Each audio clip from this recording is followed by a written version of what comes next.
In the near future, drones might look like this, and when they do, they're going to cost a lot more than $300 bucks.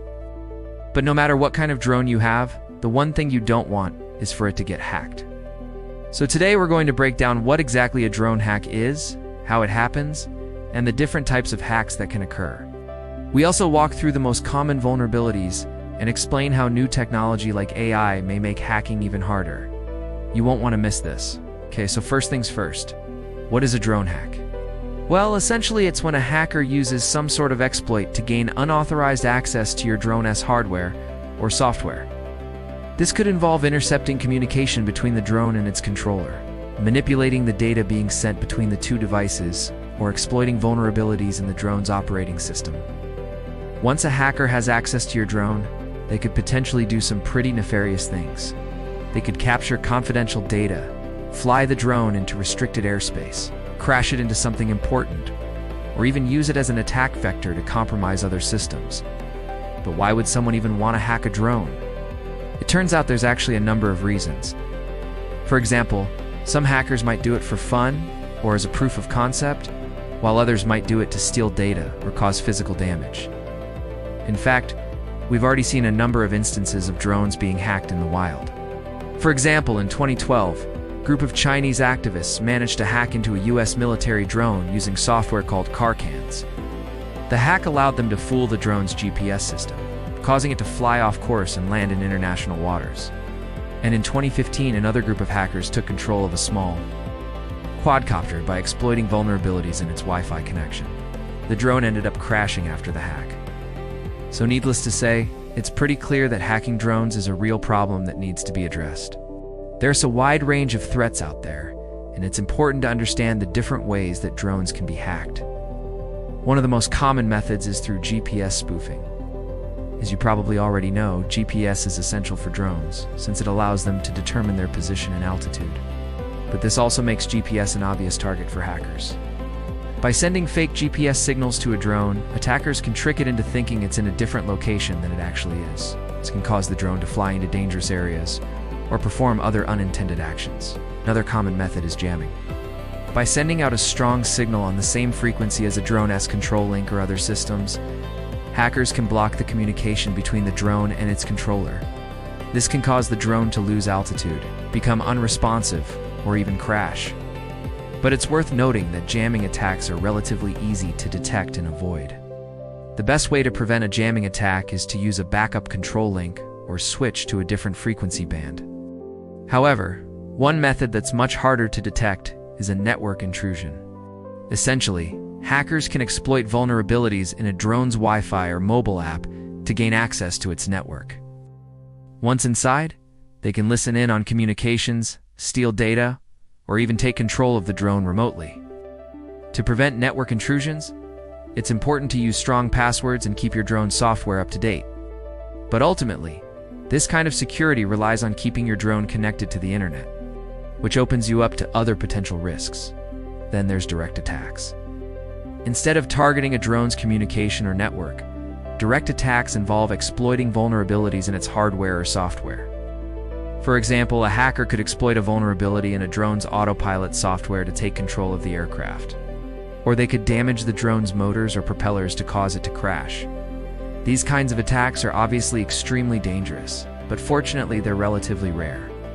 Most drones are designed with multiple redundancies in mind, meaning that a single point of failure won't cause catastrophic damage. For example, if one motor fails, the drone can simply fly on the remaining 3. But regardless, it's still important to test your drone's safety features to make sure they work properly. And then finally, we have zero-day exploits. Basically, these are vulnerabilities in a drone software that are unknown to the manufacturer. Zero-day exploits are especially dangerous because they allow hackers to bypass traditional security measures. They often involve social engineering techniques where a hacker tricks a drone's operator into running malicious code.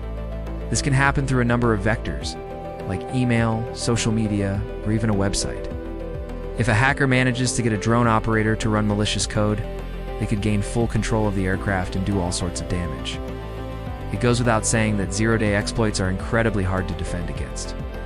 The best way to mitigate this risk is to keep your drone's software up to date and to be wary of any suspicious emails or websites. But despite the threat posed by zero-day exploits, it's worth noting that they're also relatively rare. Most drone manufacturers are pretty proactive about patching vulnerabilities and notifying their customers.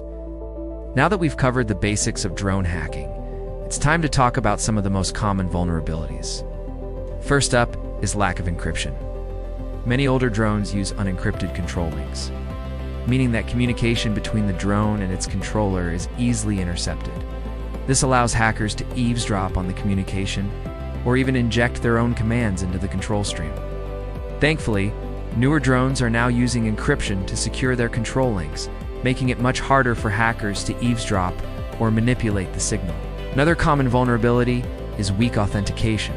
Essentially, many drones allow operators to connect to them using a default username and password, like the admin login to a router. This makes it easy for hackers to brute force their way into the drone's network and gain unauthorized access. Fortunately, many drone manufacturers are now requiring stronger authentication methods like two-factor authentication and biometric logins. Speaking of passwords, one of the easiest ways to ensure the security of your drone is by changing the default password. If you're flying a newer drone, it should come with a unique password that you can change. If you're flying an older drone, it's a good idea to change the password even if you don't know what it is. To do this, simply reset the drone's password and then set a new one that's strong and unique. But wait, there's more. Another way to improve your drone's security is by enabling multi-factor authentication. This adds an extra layer of security to your drone by requiring you to provide more than one form of authentication before gaining access to it. This could involve using a combination of a password, fingerprint, and one-time code. This way, even if a hacker manages to steal your password, they still won't be able to access your drone without the other forms of authentication. Of course, passwords and multi-factor authentication only work if you can remember them. But if you forget your password or fail to enable multi-factor authentication, your drone could be vulnerable to phishing attacks. This is when a hacker tricks a drone operator into giving away their password or other sensitive information. The best way to defend against phishing attacks is to be cautious about the information you share, and to never give out your password over email or text message. Next up is lack of firmware updates. Many drone owners don't bother updating their drone's firmware, which leaves them vulnerable to known exploits and security vulnerabilities. To keep your drone secure, it's important to update its firmware regularly. Most drones will notify you when an update is available, but if you're not paying attention, you could easily miss the notification. That's why it's important to check for updates on a regular basis. But here's the thing. Even if you do update your drone's firmware, it might not be enough to keep it secure. After all, new exploits and vulnerabilities are constantly being discovered. That's why it's also important to apply security patches. Security patches are small updates that address specific security vulnerabilities. Even if you've updated your drone's firmware recently, it's still important to apply any outstanding security patches.